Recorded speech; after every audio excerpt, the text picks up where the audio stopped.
left, right. Insidious, proceeding in gradual, subtle way, but with harmful effects. Insidious is this gradual change over time for the negative. There's a lot of things going on right now in our society where we might consider it to be insidious. Well, we discuss a few of those, and every generation looks at the next generation and says, this change is terrible. What is the world coming to? This is everything's going to hell. I don't necessarily think that it is. I think there's a lot of good change. But listening to this episode, we rationalize one way, the other way, back and forth. Would love your opinion. Make sure to throw in the comments what you think. Is the world heading towards a worse place, a better place? The changes we discuss, do you agree with us on the ones we believe are bad overall? Or do you believe they're actually good in the long run? Either way, I'll let you listen on. I'm going to talk too much, and we already did that. So enjoy the episode. See you on the other end. This is SipTalk. Grab a drink and enjoy.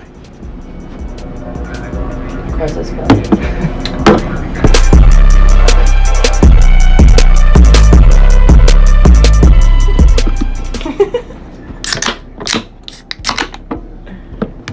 Cheers. Cheers. Cheers.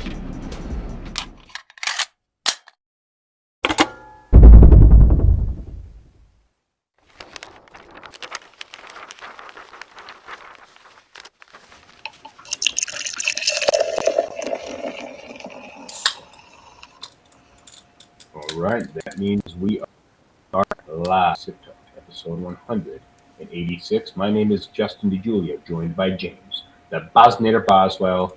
James is in Charleston, South Carolina.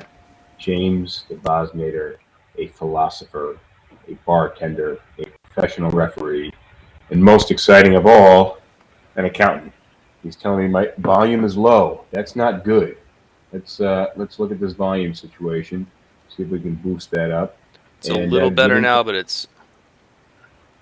All right, well, let's see. Audio input. We will adjust the audio input. How about now? Is it any better? Yeah, what's weird is that now it changed the output on my computer.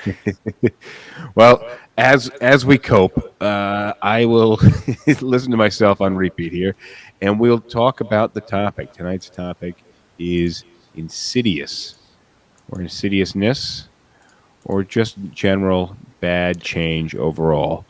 You want to lead with the definition of insidious, and then you can tell me about the Puritans? Yeah, hold on. Let me pull up the actual dictionary definition of insidious. All right, let me ask you. I was thinking about this a lot on Sunday night. Yeah, you said you could barely sleep. You were up. It was stirring around in your mind. Yeah, it kept me awake for a while, and I kept on coming back to this word. And the definition of insidious is proceeding in a gradual, subtle way, but with harmful effects. And that makes me think of like some type of poison ivy or vines or something along those lines. Cancer. Or cancer. Cancer would be one.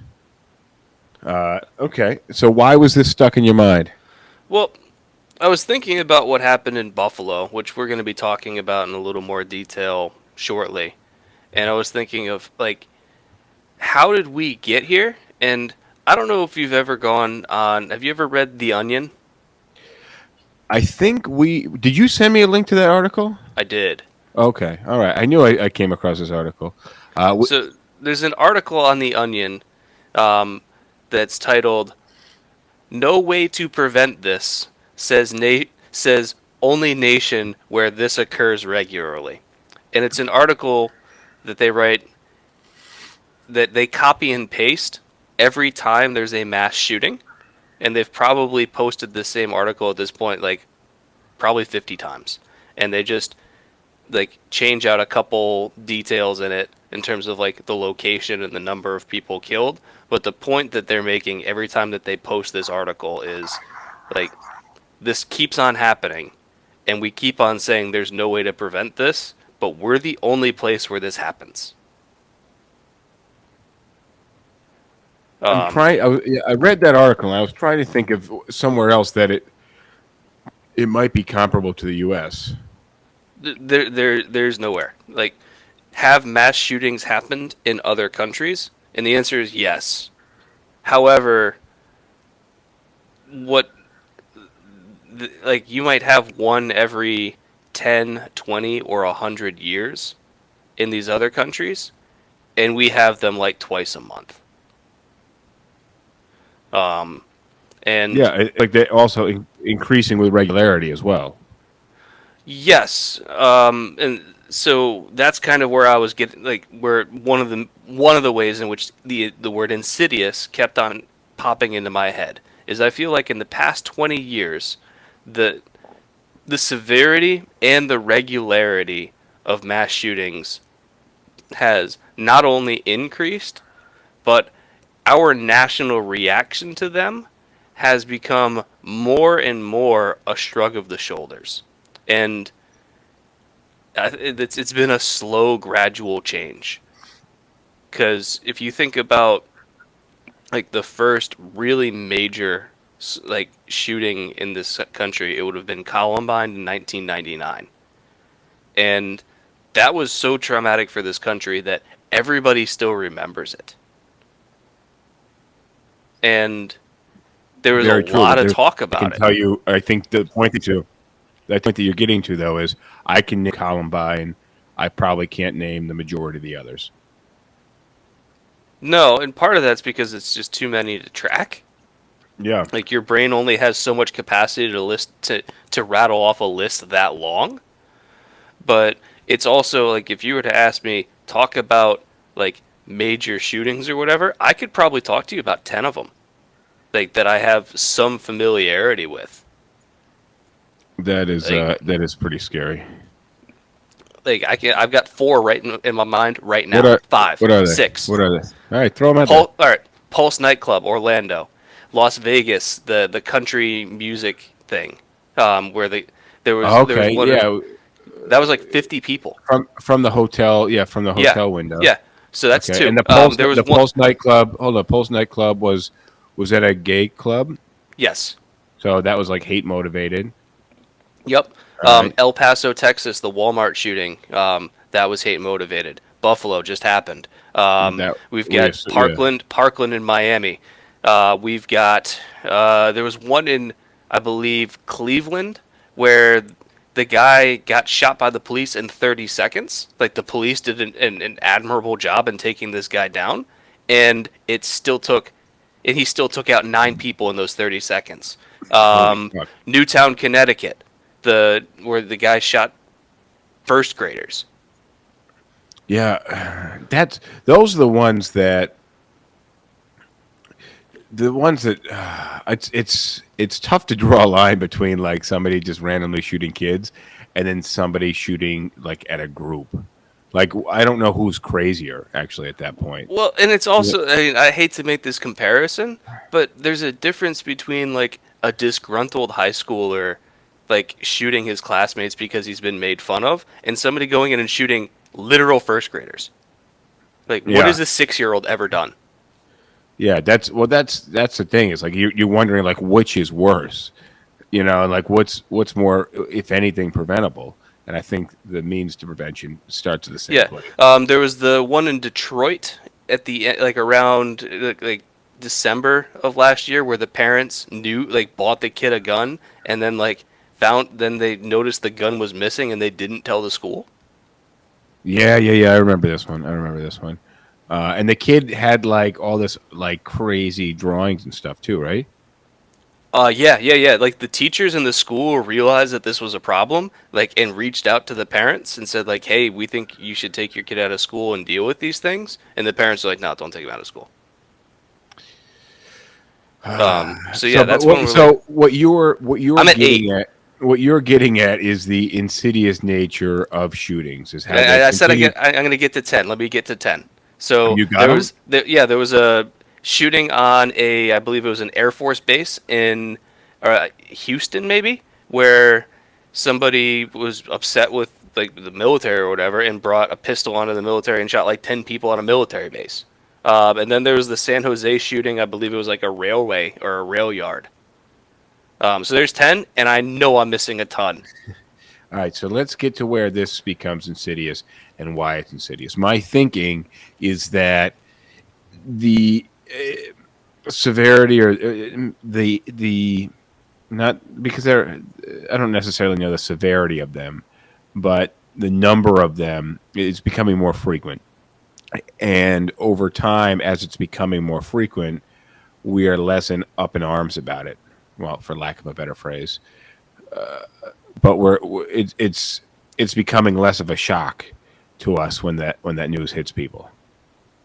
Is that accurate? Would you Yeah, explain that's to me the why problem. this is insidious? Well, it's the first one was shocking. Columbine was shocking. And then sometime later another one similar happens. And it's a little bit less shocking because it's not the first time we've seen it. Misty Blue says Fort Hood, and Fort Hood, Texas. that's the one I was referring to.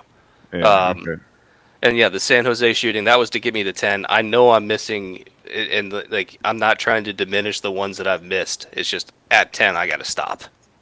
Yeah. And so yeah, like, and so as they happened, and the coverage was always the same, and the reaction, the political reaction, was always the same. People gradually learned that, like, having a shock or an outrage to these was exhausting, and you become numb to it. But I think where it becomes an issue is that we're not doing anything about it to really counteract it. Well, that's the point of the Onion article. And that's why, yeah, the Onion article is saying, hey, everybody else has done something about this. We say it's unpreventable, yet take no action. And I feel like when I'm in my office training real estate salespeople, they're like, oh, I couldn't have done anything. The client had to leave. I'm like, yeah, but you haven't closed a deal in 4 months. Somebody else is running into the same pool of clients, and that's not happening to them. It's not unavoidable. It's just you're not like seeing the signs. You're not taking action. Similarly, the government needs to take some type of action. The states need to take some type of action. But there is so much pushback about any action at all when it comes to gun control, gun restrictions, gun regulations. So I want really quickly. I want to touch on that. 20 or 30 years ago, there was a mass shooting in Australia, and that shooting shocked the country so much that within like a month they said, we're done with guns. Like, a whole bunch of people that lived in like the outback and rural parts, or conservatives in Australia, were really upset about the government taking their guns, and the government said, yeah, but that happened, enough is enough. We'll buy your guns from you, but you don't get to have them anymore. Go get some bow and arrows. I'm sure that it wasn't a blanket ban. I'm sure that like people that live down the outback that might actually need to like shoot a dangerous animal could get a permit for one. But just the general ownership of guns, Australia says, nope, not anymore, guys. And they haven't had a mass shooting like that since. So I'm sure that those two events are completely unrelated. The banning of all the guns and then less shootings happening. Like, there's no way that those could be possibly connected. What do you mean? There's nothing we can do about these shootings, James. There's nothing we can do. I know. One country banned guns and there were no more shooting, but there's nothing we could do. It's the same thing in England. You can't own a gun in England unless you have like a permit for it, and like those permits are very hard to get. Very specialized permitting process. The police don't even carry guns. Like an average patrolman, like walking around in London, is not carrying a gun. Like, the police will have guns when they need them, but it's not something that they just have on their hip at all times.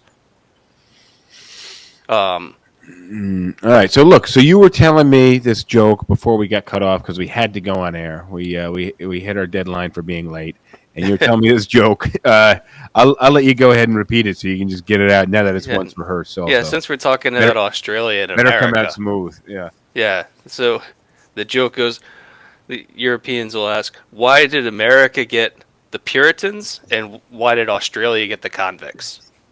The answer is, because the Europeans wanted the Puritans out first. And that is the thing about the Puritans. And these are people that I think in a lot of cases, especially on the religious extremes, a lot of these people can't get out of their own way and just do these kind of crazy arbitrary things that don't make any sense, along with these crazy abortion laws. Like these are Well, the guys that are I think leading the the. difference is like I don't think the Puritans would have been so grating to the Europeans or Americans now if they If they weren't minded setting their own policy, business. yeah. If they weren't setting policy, like you can Yeah, do what you want in that corner, we don't yeah, care. You but could do stop that, telling us what to do. and that's why I said, yeah, when they're writing policy, and that's where we have this abortion policy.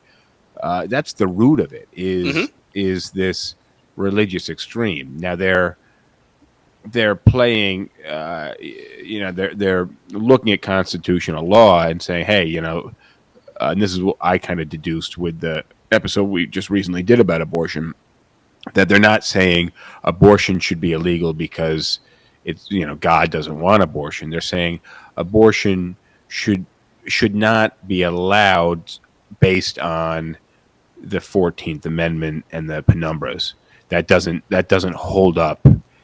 So if you want to make abortions and pro-choice legal, you need to have a better avenue. But we're getting rid of Roe versus Wade because the Well, penumbra argument doesn't make sense. yeah, but the But that was what they were. they're choosing to throw out precedent because of a moral position that they hold that the majority of Americans don't. Sure, but the angle all I'm saying is they have a reason. Their Yeah, but reason is constitutionally we disagree. Now it might be rooted in religious extremism. yeah, but you have to remember that in a lot of ways, the people that are in the Supreme Court, none of them are stupid. So And actually, so they can find if there's something they want to allow or something that they want to disallow, they'll be able to come up with a reason. I think I'm going to get shit on quite a bit, but I think you and I are probably on the same page about with the actual title of this episode, Insidious, and where the Supreme Court is right now. Okay, yeah, I agree. Slow change over time, but it sped up, when there was a hole over the last 6 years. Hmm. And it was just the thing about something being insidious. And when we talk about global warming in a few minutes, we can get there. But it's a gradual change, and then until you get to a certain point, and then it's too late. Or you get to a certain point, and something's going to happen so many times over whatever course of time. But when it hasn't happened and the opportunity arises, it's going to There's happen. two ways that you kind of that you realize that something has happened. Because like Insidious is the whole idea of it is that yeah, you're not going to notice the change in the moment. But so one of two things is usually what makes you realize what's going on. And the first is when you kind of take a step back and like get out of the environment that you're in and look at it and say, wow, 20 years ago it was this, now it's this. How did that happen? And then you can look and be like, it was really slow and gradual. I didn't even realize it was happening, but here we are now. So it's kind of that momentary detachment that you have, and you look and you say, wow. The other one is when you have that slow, gradual change that allows for these extreme events to happen, where before those extreme events couldn't have happened because they were outside the range of probabilities of the environment. And then as the environment slowly changes, now what's on the very extreme end, what used to be on the extreme end is now farther out, and then you have this big explosive event that is a result of all of this change. And then everyone's like, wow, how did we get here? How could things have gotten so bad that this could happen? So let's talk about the Overton window, and I'll let you define that, and we will call that window where the overlap for the allowance of Trump came into play. Yeah. So the Overton window is a political science term that defines the range of political values that are deemed acceptable to hold in a given political system. So you could look at something like gay marriage and like the Overton window of gay marriage. So before the cast, I looked up polling stats on this, and in 2004, there was 30% support and 65% opposition to people having to gay people being able to legally marry. In the most recent poll, it was 65% support and 20% oppose. And so over those 20 years, like the Overton window of what's an acceptable belief to have shifted, where Yeah, it's if you still like in our political landscape right now, unfortunately, it's still acceptable to say that gay people shouldn't get married, but the Overton window has shifted so that they are now in the minority.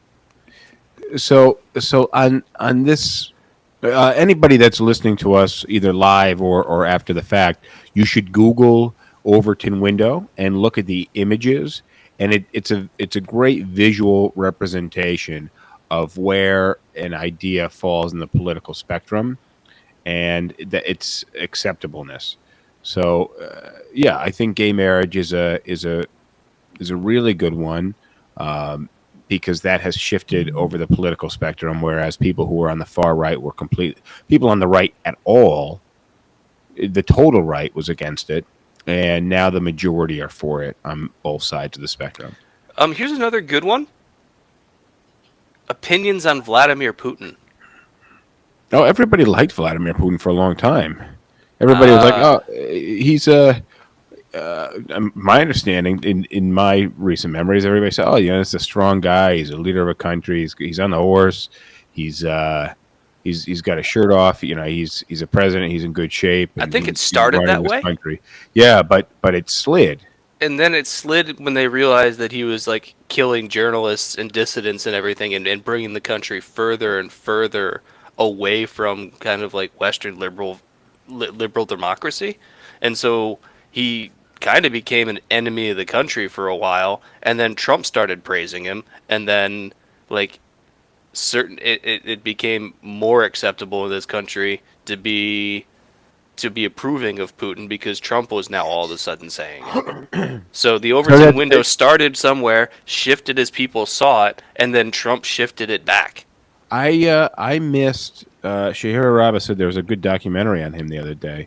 I missed the Overton window. My phone is literally about 1,000 degrees right now and just shut off. So that's interesting. We'll see. We'll see how that affects our live here. It just says temperature. The phone needs to cool off before you can use it. Wow, wild. So I missed where Putin became acceptable. I missed where I wasn't. I think probably because I was much more exposed to the left, and the left was saying that Russia is in control of the elections and influencing the elections, and Putin is behind this. Whereas I guess if you were pro-Trump at that time, you would have had a different perspective. So you would have been maybe at that time, if you were pro-Trump, been like, "Oh no, they're full of shit. Don't believe this Russia stuff." What do Yeah, you? I'm looking up. So this is not directly on Putin, but it's as good as I'm going to do. So, an opinion poll run by Gallup, and I've got 10 years of data on this. So, 2010, favorable versus unfavorable. So, 2010, 47 to 45. 2011, 51 to 42. 2012, 50 to 44. Let's go to 2015, 24 to 70. So, that was right after they invaded Crimea. And it's now, in 2020, it was 28 to 72. But and it was pretty much between like 25 and 30% favorable between 2017 and 2020. So that doesn't support my conclusion that he got more popular under Trump. Well, I think he probably became more popular to a certain number of people, but simultaneously less popular to the opposite side of the spectrum. So he did grow in popularity, but at a cost of popularity from the other side. So I see what you were thinking, but I think what you were discounting where he dropped in popularity. Yeah, and it's one of those. I think what you need to do is you need to look at segregate the data by people that identify as Democrats or Republicans, because the Democrats are going to be pretty level throughout, and the Republicans are going to go up and down. No. But then it wouldn't stay the same. I think the Democrats would have become much more disapproving at the same time the Republicans became more approving. Okay. Yeah. I agree with you. Yeah. Okay. All right. Cool. So let's on that note, why don't we actually talk about when we're talking about the Overton window, talk about authoritative government and where we stand right now, because I think you and I think that the U.S. population is more open to authoritative governments now than ever. I think so. Am I correct on that? I think we actually have different opinions on this, but I think ultimately we've concluded the same thing. Yeah, I think we're going to get to a similar conclusion through very different ways. So you share yours first, Well, because I we'll saw an probably article agree today on those. about DeSantis in Florida passing a law banning political protests outside of a personal residence. Now, one of those problems would be, let's just say that they say 100 yards, right? I'm just making up a number. I don't know what it actually is. But let's say it's within 100 yards of a personal residence, or 200 yards. Well, you could basically use that law to ban all political protests, because chances are there's a personal residence close enough to your protest that you could say that it's outside of a personal What was the residence. distance? I don't know. I need to look it up. Okay, But yeah, like there's going to be some distance, whatever that number is. It doesn't matter.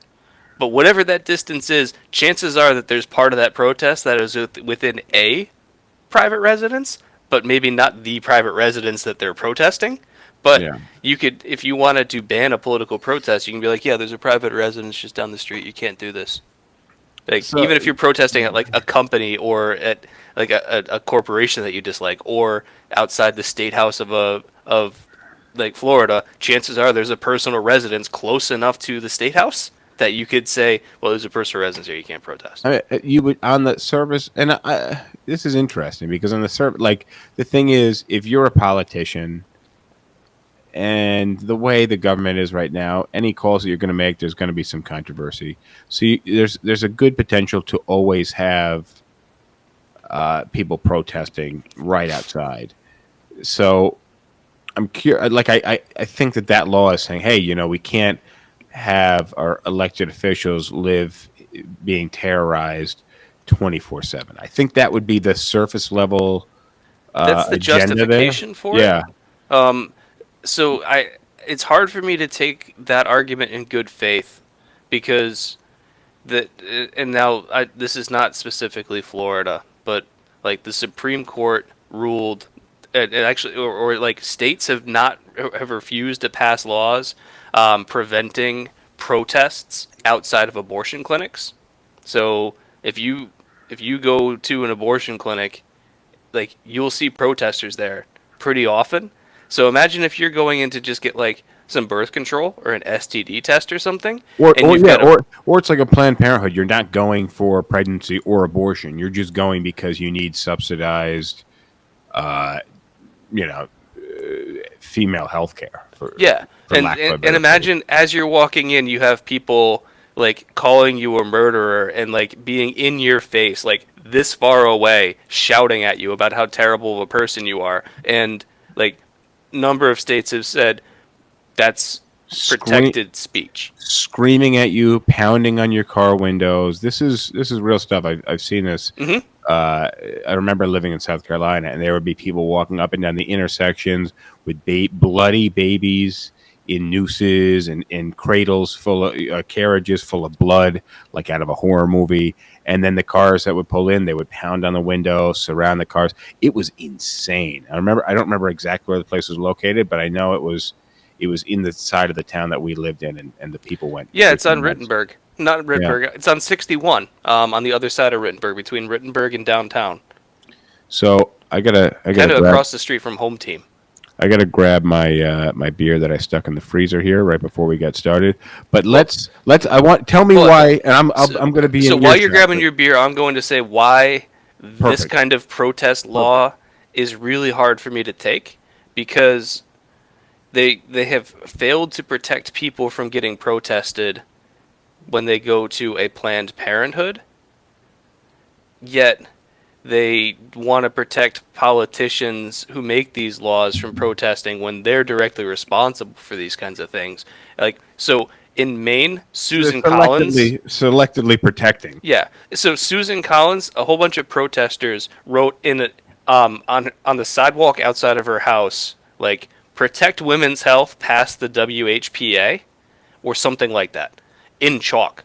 And Susan Collins like called the police and said that like people were like vandalizing her property, and it was chalk that like if you just spray a hose, it goes away. And Yeah. it wasn't. There was nothing violent about it. It was just like, we're upset with you for voting for a justice that's going to overturn women's rights, so you can write this by passing a law. All right, but tell And me, like that kind of we're that off, kind of protest. we're off topic though a little bit Well, because we're talking about authoritative governments. yeah, but And how this did is we get here? okay, sure, but tell me why you think the governments are more authoritative. Well, I think that I'm going to blame this one on Trump, where Trump constantly pushed boundaries as to what was acceptable by a government, and eventually you get tired of being shocked by the terrible suggestions and ideas that he has, that now these ideas start to seem a little bit more normal. He's shifting the Overton window of what authoritarian government is acceptable. And even if everything he says you reject, the fact that you're constantly having to do work to reject it is going to numb you to what he's actually doing. Well, but and this was less Trump though, and much more push from the liberal end. But when I think of authoritative governments, I think of my business being ordered to be shut down. I think of having to wear a mask everywhere that you go. I think vaccine mandates that I don't necessarily agree with the vaccine. Now, there's some vaccine mandates that I do agree with, but I think this is a pretty controversial one. I don't, it's still a little early to speak on it, but it feels, and we have many other vaccine mandates. Don't get me wrong. So that's why it's a controversial place to be. But we have another one that's being shoved down our throat. It's not for HPV or something else that smallpox or something. It's for something closer to the flu. And I think that the people are actually demanding this stuff. The people are saying, "Whoa, wait a second. This is our third summer into this. You can't let go of the mask mandates. We want the mask mandates. We want schools to be closed. You can't open the schools. You need to keep." And I think that people are craving this authoritative role in government, and that's something that I don't necessarily like. I think it should be much more local. A lot of these things, just Well, what if it were local governments instead of the federal government making these decisions? Would you still have a problem with it? I would have a problem with it 100%. Because But I'm I pretty wouldn't sure that New say York City had a whole bunch of like special things that it did. yeah. New York City had way more mandates than the rest of the country, but I wouldn't feel like it was coming from the top. So we're demanding it from the federal government, and a lot of it is our media demanding it, and a policy being set because the media wanted to blow this out of proportion to make Trump look especially bad, which he looked very bad to begin with, but they did a great job at that, but they just kept it running because they had built up the momentum and they didn't know what to do with it. And I just feel like there are people craving to hear more news about coronavirus and still craving these shutdowns. And I just, what you're saying is that we've seen this insidious aspect of authoritative governments. And I think where the Overton window stands on that right now is that the people want that from their side only. But I I do would think agree. that they want on both sides. Yeah, But they just want their own authoritativeness, right? Their own yeah. authority kind of bearing down on the other side, and Mhm. that's what I think is really weird, that we would be wanting more laws around everything Well, and yeah, and so less judgment.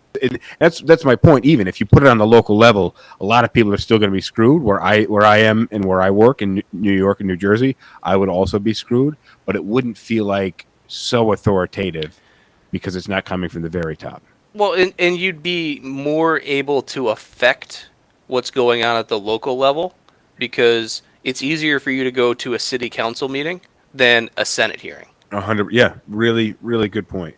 Um, I guess the only the liberal response that I can come up with in terms of like the authoritative government and when it's okay for the government to mandate things is what is the reason you're doing it? What is the goal you're seeking to achieve?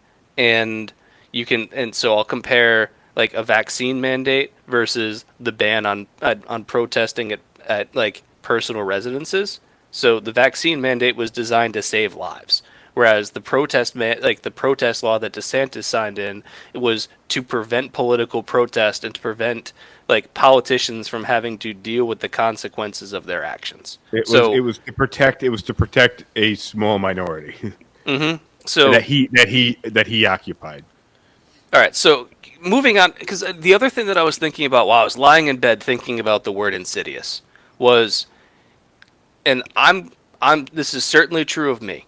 If you ask people, do you like change? Probably most people are going to say no. And if you were to say, what kind of change do you dislike the most? They would say sudden change. Or something like that, right? Which is not quite what is. No. But I want to talk about like when you think about people fearing change, they fear some kind of sudden disruptive event, right? Fair enough. I think that general polling would agree with that. Yeah. I mean, I can't see why not. So I'll follow you here. I'm following you. I'm curious where you're going with this. So I'm thinking about like a sudden disruptive event, and then I think about what are the consequences of that sudden disruptive event? Is like you get through it, and then you're probably okay, right? So what about like a 9/11? Well, Does this qualify? No, it certainly does. And I would say like if you were directly affected by it, like if you were in the towers or you were in the neighborhood where that happened, like then like the change that you went through is different than the change that 99% of the country went through. But you think that's the type of fear of change that people have? No, that's not fear of change. That's fear of disaster, and that's different. Okay. Because like if you're on an airplane and you're afraid of it crashing into the ocean, like technically that's a change, but that's a fear of disaster. Yeah, but so give me an example of if you ask somebody what type of change you're afraid of most, they're going to say sudden change. Yeah. Think about. I mean, they're certainly not going to talk about long-term change. No, nobody will ever say that they're afraid of long-term change. Yeah. But like long-term change is like the permanent kind that is really hard to reverse and undo. And if you don't realize that you're changing towards something bad, then like you can end up in a terrible place. Like look at global warming. Well, so the global warming is exactly what I was going to say. But can we pause on global warming? Can you give me an example of a sudden change? When you're asking somebody, what is some change that you might be afraid of? And they're going to say, well, what type of change do you fear? And they say a sudden change. I'm just curious, what would be an example of that? Because I can't really think of anything. I can think of a few, like mask mandates. So anything COVID related, where like now the business is shutting down, that's different because like now you can't make money that you could have made before. But I'll say having to wear a mask while you're in the stores or having to wear a mask while you're on the airplane. People got really upset about that one. That was a sudden change. I think the issue before we never wore masks, now we do. The issue with that is that masks on planes, the majority. I don't know. Like I'm going to say half of the people that fought back about it fought back with some logic, and the other people just fought back because they didn't like change. Now I thought it was dumb because I rode on several planes, took several flights, several trips. And people have their masks off half the time. The majority of the people have the mask underneath their nose. It's dumb as shit. And that's an enforcement issue. And then but then you look at the guy with the big beard. I mean, I know a thing or two about masks when it comes to like lead paint or when it comes to working around in dangerous places. I would wear a real mask, right? And I would wear a mask that actually works. But the masks that we're wearing and the way that it's not feasible that everybody is wearing a mask correctly and the masks they are wearing are doing anything. So you just have a bunch of people that look like look like idiots. They're riding motorcycles with yarmulkes on instead of motorcycle helmets on. So you have to have a head covering. Oh, I got a comment that I want to throw out there in terms of like sudden change versus gradual change. So Right. sudden change would be you lose your job. So think about like in 2008 when like the economy just completely crashed and a whole bunch of people lost their job even though like they were a good worker, but like the So economy this just is like that's so a that good was sudden example. change. And so a gradual change, if we're going to stay on topic, would be like wage stagnation as inflation gets worse. So if wages don't go up, but things start costing more, that's gradual change that you're not really going to notice day to day like you would, I had a job, now I don't. But over time, you're going to be like, I can't afford anything. And What happened? yeah, I was thinking along. The example for short term I was going to use is like death of a loved one, but you have a good one. So let's talk about global warming real quick and how it is and has become insidious.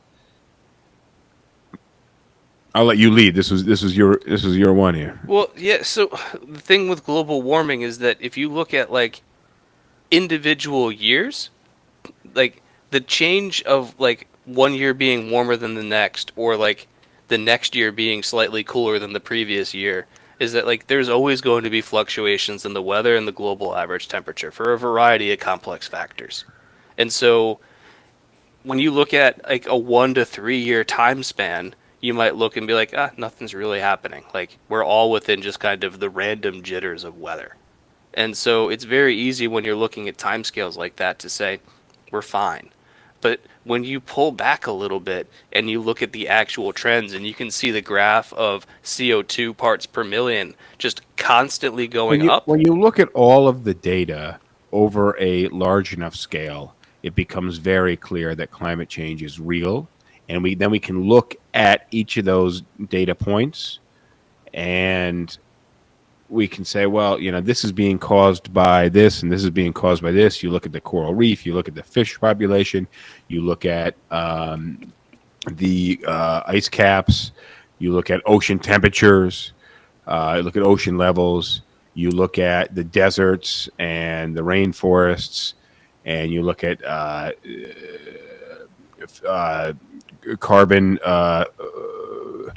Carbon fuel. concentration Yeah, in the no, ocean, no, no. like I was ocean thinking. I was thinking acidification. of.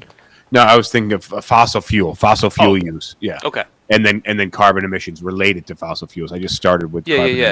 emissions, and And then you can look at some of the effects, and you can see like more hurricanes, more droughts, more floods. You so can look at Seattle being 123 degrees last summer. the cool, which is insane. The cool one that we talked about actually was how you have it. Well, we'll lead with Seattle, which is usually a place that's on the cooler side, has crazy heat, and then you take a place like Texas, which is usually on the hotter, more arid side, and then you have snow in Texas, and you say, well, how can global warming exist? And then we actually look at what is it, the airstream, Well, you've got the jet stream, and jet then stream, the jet well, stream.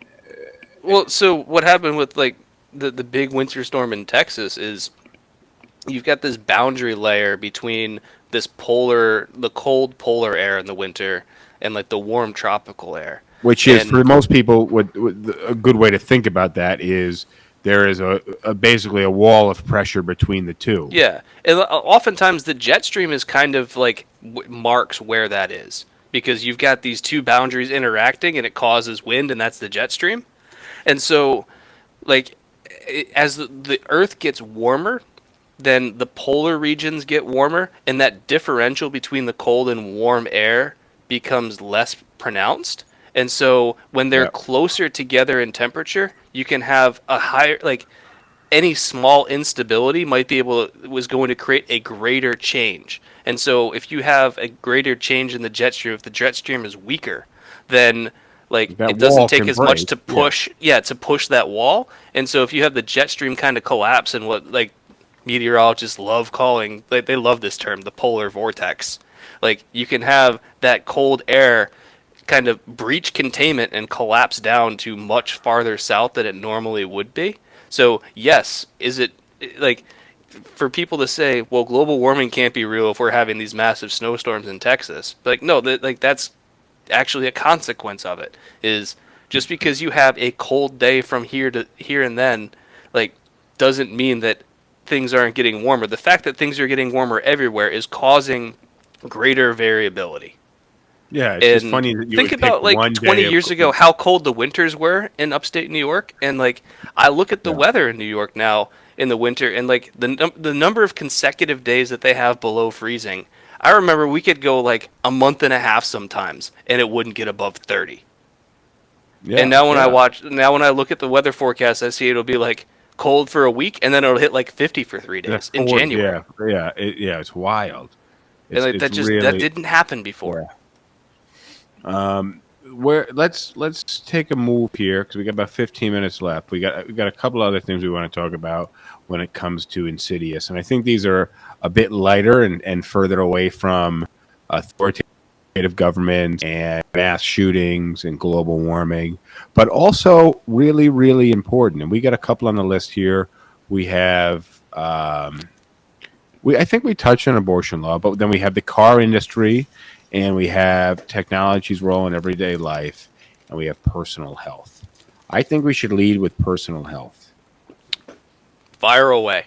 Well, what you said right before we came on air, you said, "Hey, the thing is, I've been taking a little bit more of an easy lately, and it's funny how these minor changes that I've been making over time can really add up. And then I go out and I go to do a run, and my mile time is like 3 minutes behind my regular mile time. And Well, what used to be my regular mile time. well, exactly. So I felt the same way actually. I've gone a really easy the last few years. I hurt myself really bad in the beginning of coronavirus because I just started. I had all this free time, hours and hours and hours more free time than I've ever had, and I always crammed almost one workout a day, almost a workout every single day, and then many days 2 workouts a day. And then coronavirus happens, and I've been slacking off a little before that. Just kind of new relationship things where you spend your free time together rather than it being 10 o'clock at night. And I'm like, oh, I'm going to go to the gym. I got nothing else to do. Now it's 10 o'clock at night. I'm like, oh, I think I'll have some ice cream. Let's watch a movie. But then coronavirus happened. I had all this extra free time, and I'm like, all right, fuck it. I'm going to do like 8 miles this morning, and then I'll go to work because I'll go in late. I get nobody's coming in anyways.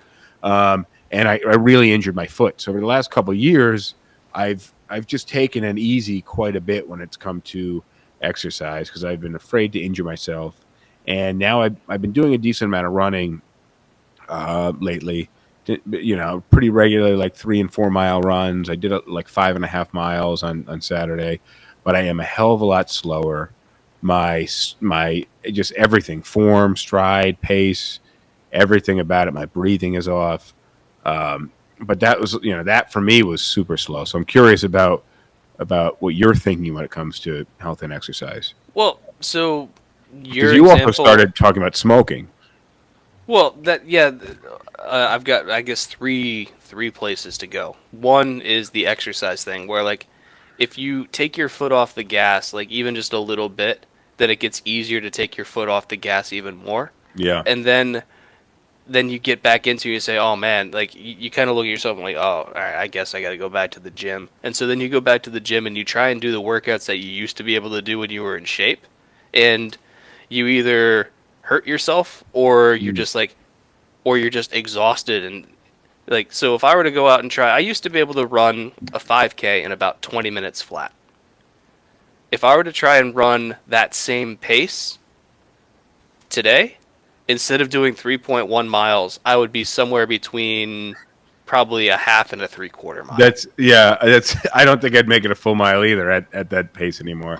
I would die. I would. Yeah, but why is that? Well, when I was able to run a 20-minute 5K, I was doing almost 300 soccer games a year, and I was running on the nights that I didn't have soccer games. So I was running probably 5 or 6 nights a week. I would take like one day off as a recovery day. But like if I was doing soccer games, if I had soccer games on a Saturday or a Sunday, I'd be out for like 4 or 5 hours, and like I'd be running most of that time. And now instead of doing 300 soccer games in a year, I might do 20 or 30. And and how often are you going on these runs? once or twice a week. Yeah, similar here. And so yeah, if I were to run a 5K right now, instead of doing it in 20 minutes, I'd be happy with a 26. Oh, dude, I'd be happy with 26 right now too, which is not which is slower than the 8-minute mile. Mm-hmm. That's not great.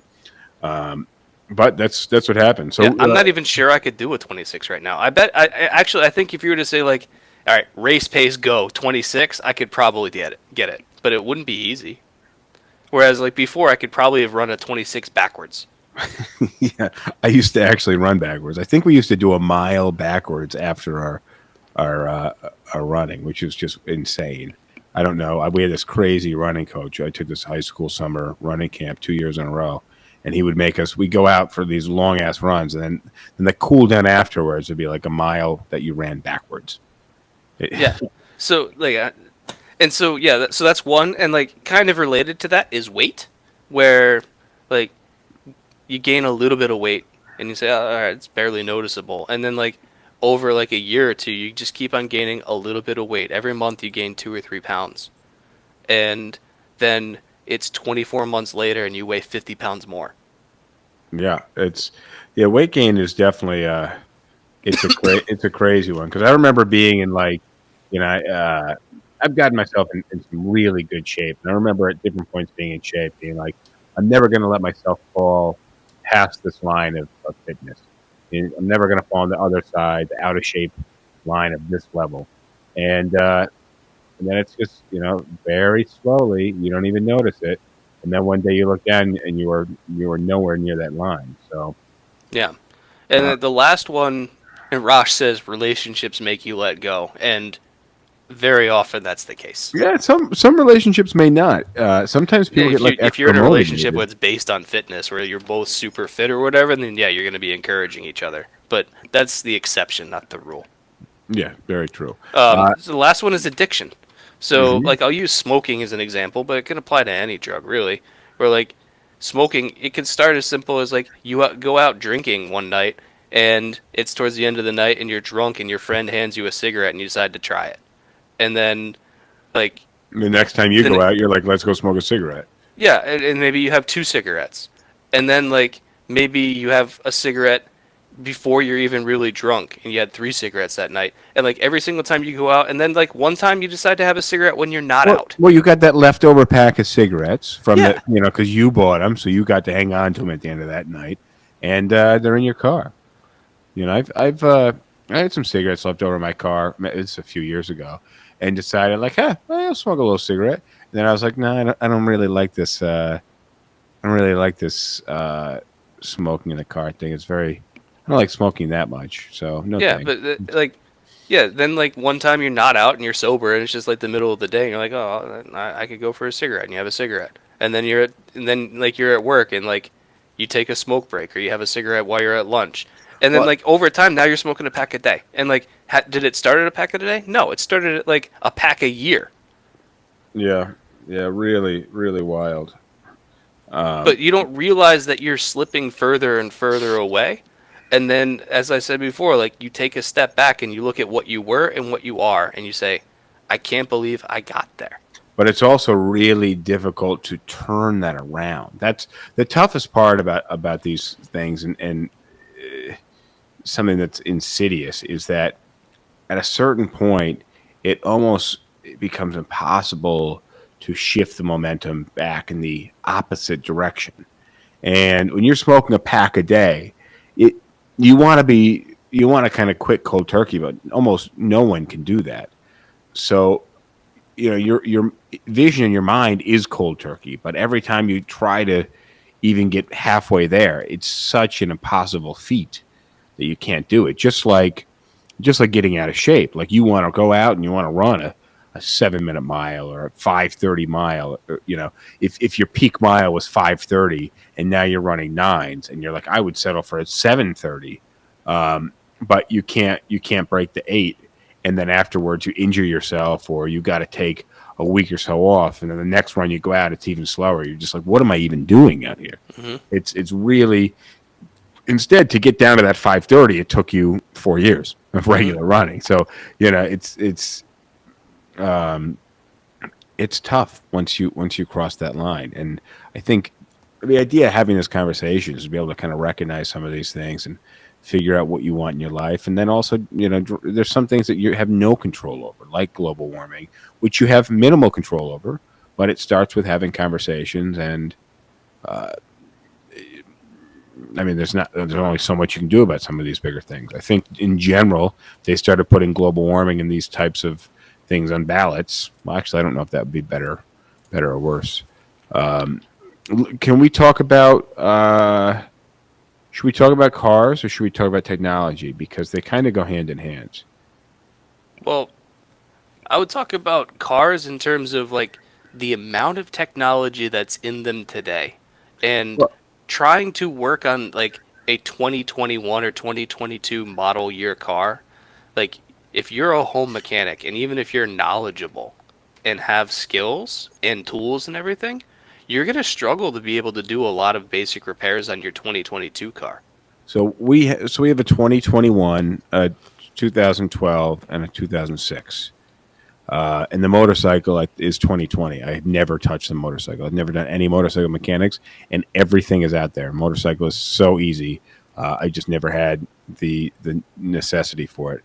But I can tell you one thing: you pop open that 2012, every part of the engine has a cover that needs to be unbolted just to access what's below, and everything has electronics on it. The 2006, on the other hand, much more easy to access, a lot less electronics. And then the 2020 vehicle that we have, I couldn't even tell you where the engine was. I have you open the hood and there's no engine there. I don't know. Like you look at it in terms of like original engines were purely mechanical. There was no electronics in it besides the wires to the spark plugs. But like those wires, like the timing of those wires was when the spark plugs would trigger was driven mechanically by a camshaft that would spin and like send off a signal to the spark plug.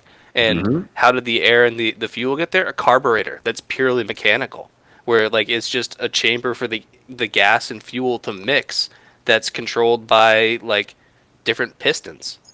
And then fuel injection happened, where you could have the fuel directly inject, like you could have actual fuel injectors instead of just like a tube sending gas to the valves. And like then you could have computer controlled fuel injection. And even that wasn't too complicated. And Just got reprimanded for talking about too much mechanics. We're gonna lose the lady audience, but it's just like then like you had ECUs where you could have like the programs and engine mappings for how the timing and everything went. Here's the issue. Let me ask you, ladies. You like doing work on your own car? You change your own brakes. You change the oil. You even pump your own gas. And if you live in New Jersey, you can't. And the thing is, I'm not just talking to ladies, because the guys are answering those questions in their head saying, I don't do that either. What do you change my brakes? I don't I lease the car, never have to change the brakes. Well, look, here's the issue is at least the car, I don't even have to change the oil. Yeah, the car. So that's the thing that at least to own. Hear me out on this one. Not related really to the topic, but I know a few people that are leasing cars, and they're saying now that you only have to change the oil on new cars. So you used to have to change the oil every 3,000 to 5,000 miles. 5,000 for like European cars and all American cars, you had to change every 3,000. Now they're saying you don't have to change the oil for 10 to 12,000 miles. Now I know with a brand new development in synthetic oils where that would actually be true. It may actually be true, but here's what I'm thinking. One, you should still be changing it 1,000 miles or so into owning a car, because you have a new engine and you want to get all those little pieces of metal out of the oil filter, out of the during the break-in period, you really want to change your oil after like 1,000 miles. Yeah, I would say 500. I always thought it was 500, but close enough. So what I feel though is that because they want you to own the car for 50, so they want to sell it to you after the lease, but that they don't want you to keep it for 10 years. What they want to happen is for that car to break down 3 to 5 years after you buy it off of lease. So you have to buy another one. So you have to buy another car because the cost to repair these cars. I mean, I'm embarrassed to share how much money I spent getting this car worked on after I got it. Now I'm doing everything on my own, and it's still expensive. but I spent a ton of money at this garage for them to do stuff because the labor rates are very high, especially now. I'm sure they've gone up every mechanic shop in the country over the last year. And it's just a lot. It's a lot more work, and mechanics can't just be kind of grease balls with a high school degree that had to make it through some vocational school. These have to be really intelligent people. I mean, I always had a lot of respect for mechanics, but I knew they didn't know calculus. Now these guys have to have a physics background. They have an electrical engineering background. They have to have it. Yeah, they have to have these much more complex backgrounds than they ever had before. Like the kind of blue collar mechanic that just understood how cars worked and could fix any car, like those guys just can't exist anymore. Well, that basic understanding of things, you have to have almost a coding degree. Let's pause 1 second while we drop the Instagram live stream. Instagram, thank you guys for joining us live tonight. We're going to drop it in about 4 seconds. So if you guys want to watch us, you can continue to watch us. Oh, here's our cue music. You can continue to watch us on YouTube Live, Facebook Live, Twitter, or Twitch. But we are out when it comes to Instagram. Adios. All right. Instagram is now offline. All right. Sorry. Where were you going there? Well, the barriers to entry to becoming a mechanic today are so much higher than they used to be. And I think that, like, the people, like, if you think about, like, an 80s mechanic or whatever and, like, how you could get into it, like, yeah, you could go to, like, a vocational school and, like, I think the best mechanics would still have to be very smart because you have to, you still need to have these critical thinking skills of this car's doing these things, what could it possibly be? And, like, but I have a lot of respect. I have a lot of respect for mechanics because I like the way most of their brains work. But you could get into mechanics, at a very rudimentary level, being able to turn a screwdriver. You wouldn't be a very good mechanic, and you probably wouldn't last. You'd probably get fired if you weren't any good at it. But you know. But if you had the ability to learn, like, you could start off with super basic stuff and build up from there. Whereas now, like, there are so many things in cars that, like, you just need, like, bespoke factory tools that only the dealership is even able to buy. Dude, finding tools for this German car, it's nearly impossible. And it's not an uncommon car. It's an Audi. It's not like the car I had before. So how did we get here? Through slow incremental change that was hardly noticeable at the time. Well, now all vehicles are going to be fully electric. So yeah. Well, and I was talking to you about, like, the whole, like, auto engine cutoff at intersections and something. I hate it. Have you driven a car that does that? The 2020 the Q5 that we have shuts off at intersections, and it's not a hybrid, so it doesn't start. So what happens is, especially with some of these cars, is they turn off. But then when you hit the gas, if the light turns green, you hit the gas. The electric motor will propel you while the actual car engine is starting. So that's not terrible. That's not terrible, but it's just weird because you shift. They accelerate at different levels, but these new ones, when you take your foot off the brake, they start. So anytime, like, the engine is starting and stopping on me, that would drive me bonkers. Because if I'm driving a car and, like, the engine shuts off on me, I'm like, uh-oh. Well, because, like, for the longest time, if you're driving along and your engine stops moving, that's a problem. When you put it in park, almost always it shuts off. And here's the thing: is I don't ever know when the car's off. So you have to, like, look at the gauges and gauge whether or not the engine's off, but the car's ready, or the engine's on and the car's ready, or the engine's off and the car's off. There's, like, all these different scenarios. And I don't know, because I pull into a store, pull into the parking lot, and then I don't know. And sometimes I go to get out of the car. I'm like, oh, the car's still on. Let me turn it off. And by accident, I turn the car on. That actually happens like every other day. Like, so I don't understand why we need to have these things. Well, let me tell you something. The car turning on and turning off at intersections and at stop signs, I don't think that is saving any fossil fuels really. It doesn't make any sense to me. Now, I'm all for hybrid cars and all electric cars because I think that's kind of where we have to go. But everything being the fact that you have a digital readout speedometer and that's tied to nothing that's actually mechanical, that I think is a little strange. I'd like to have a lot of these things like your steering. There's no rack and pinion steering anymore.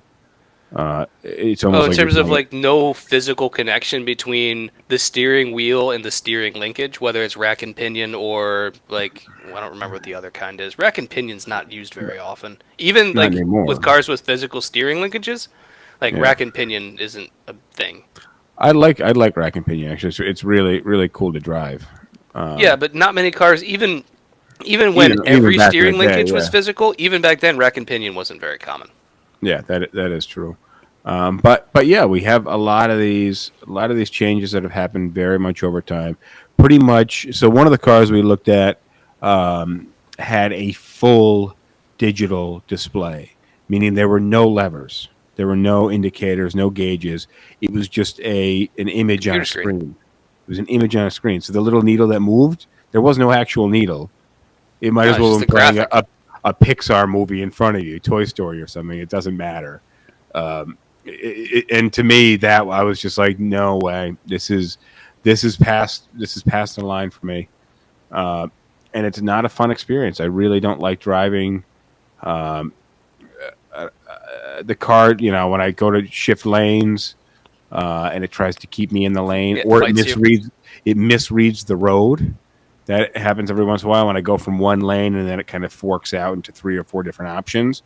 I don't feel the real need to signal a lot of those times, and it doesn't know where I want to go even when I do signal. So Yeah, I have such an issue with all the technology in cars. Like the new Nissan Z on mhm. paper is a really cool car.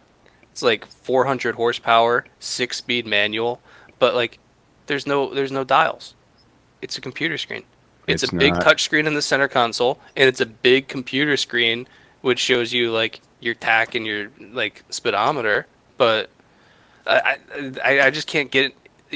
I would love to have a car that has So, that kind of so why don't you performance and go stuff. buy? Why don't you just go buy a cheap Ford Fiesta and then go get this Nissan Z in a video game, and that you have the same driving experience That's in why the I got the video game. motorcycle.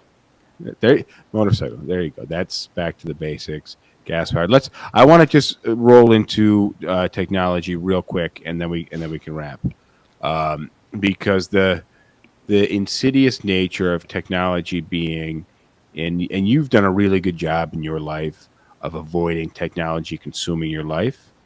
But I know that Which is odd for someone who spends like 80 to 90% of their time in front of a computer, but it's true. But I have a lot of respect for you, and I'm a bit envious in many respects because my business is based on my phone being on me and being available. And we've been on this. I have so many messages that I've seen come through. These notifications popped up on the computer. I'm just like, fuck. As soon as I get done with this, I'm gonna have to answer all this shit. So the thing about technology is it is we are now almost always connected to the internet and to each other and to some device, and it's very slow. But now with the internet of things, this web 3.0, which we talked about a while back, where my wrist is connected to my toaster, right? And that's wild. I Which get all these I notifications. hate that. I I think got, it's so stupid. I get these notifications when the oven is preheating, when the food's done. They all come to my freaking wrist. The garage door opens. It goes to my watch. Like I am. You chose this though. I did, and there are aspects of it that I really like. But there's also the aspect where I want to be like, I'm going to leave the technology. I'm going to go sit out by the lake, drink a couple of beers, and fish or something. I don't even like to fish, but I think fishing is going to be a new hobby of mine because. I've said this a couple of times in the last month to people. Like, I start off by saying, I am closer today than I ever have been to achieving my dream of being a hermit. And they say, well, what do you mean? I say, I watched the movie Castaway when I was 15 years old. And most people look at it as like an inspirational drama about like a guy overcoming the odds and like his return to civilization afterwards, and a sad story about like the love that he lost. I look at it as an inspirational movie because the middle part of the movie is the best. If I could find an island like that, I'd be in good shape. Yeah, if I could just arrange for like a monthly supply drop, of like just have an airplane fly over. I think those supplies would be the crucial part. I think you get pretty sick of coconuts and hermit crab meat. Right. What I'm saying is like have a monthly flyover where they drop food and stuff for me to like live off of, and then like I'm just on a tropical island and there's nobody else. Yeah, that sounds pretty great.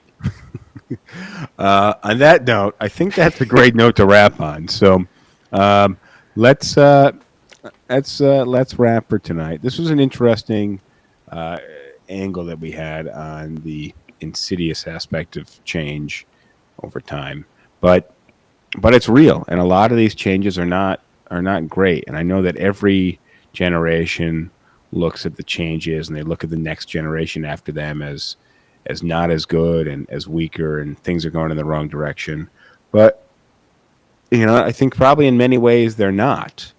But to not address the negatives, I think, is kind of doing a disservice to everybody. And I think we need to have a bit of spotlight on some of these bad changes. Are electric cars insidious and just bad change? No, probably not.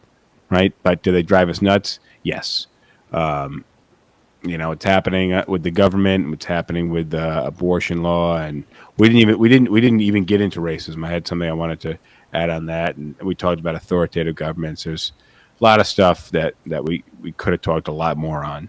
Yeah, which is why when we were going through the topics before that, I was like, I don't think we're going to have to worry about hitting our time on this. We're going to get there. Yeah, clearly.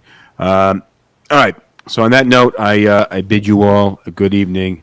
Adios. Cheers. And thank you to Raj Galeb for feeding us your comments. See you guys.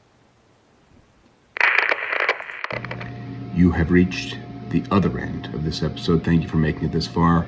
I truly appreciate you sticking with us for an hour. If you made it this far, there's a lot of other episodes out there, right? Well, check them out on YouTube. Check them out on any audio podcast platform, Spotify, Anchor, Apple Podcasts. We're everywhere. So subscribe, and we'll see you guys next time. Thanks. I like PBR. I just got priced out of it.